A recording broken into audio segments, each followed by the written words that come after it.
So here it is, your calendar is telling on you. Everyone has good intentions though. They want more time, they want more balance, they want more focus and more growth.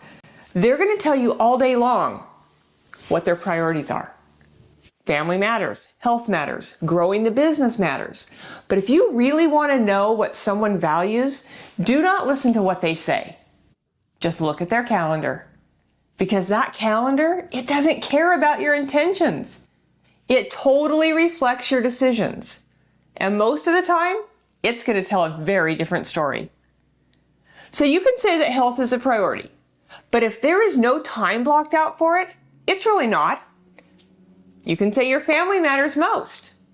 But if they're getting whatever is left over at the end of the day, they're really not. I know, that's harsh. You can say you want to grow your business.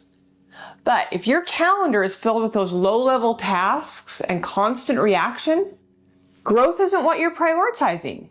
That is the uncomfortable truth. The calendar is a mirror. And most people haven't taken a real look at what it's showing them. But here's where it gets interesting. Your calendar isn't just a schedule. It's truly a diagnostic tool. It tells you where your time is going. But more importantly, it tells you why. Because every packed day, every double booking, every I'll just squeeze this in moment usually points to something deeper. Misalignment, avoidance, or lack of delegation. So let's break that down. Sometimes your calendar is overloaded because you're saying yes to things that don't actually align with your priorities anymore. So that's a misalignment. You're operating out of habit, not intention. Now, sometimes it's full because you're avoiding the one thing that actually matters. So you stay busy. You answer those emails. You take those calls. You handle small problems. Because truly, that feels productive. But it's really just a way to avoid the bigger decision or action that would really move everything forward. And sometimes your calendar looks the way it does because you haven't let go. You're still doing things you should not be doing anymore.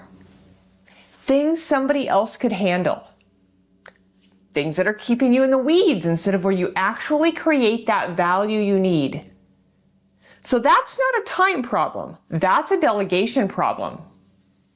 But here's the part most people don't want to hear. You don't find time. You decide time.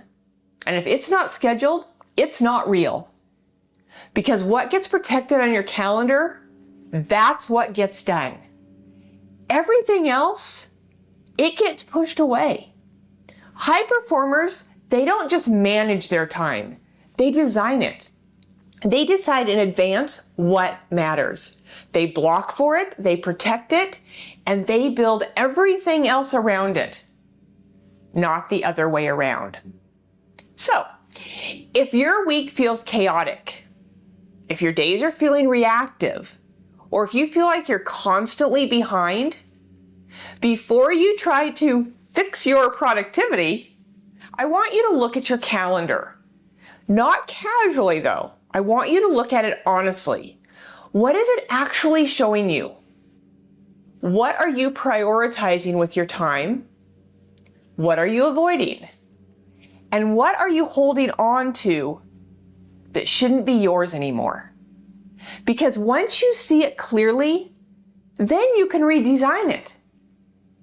But start simple. Block time for the things that matter most. Not what's urgent, what's important. I want you to create space for thinking, for planning, for the work that actually moves things forward.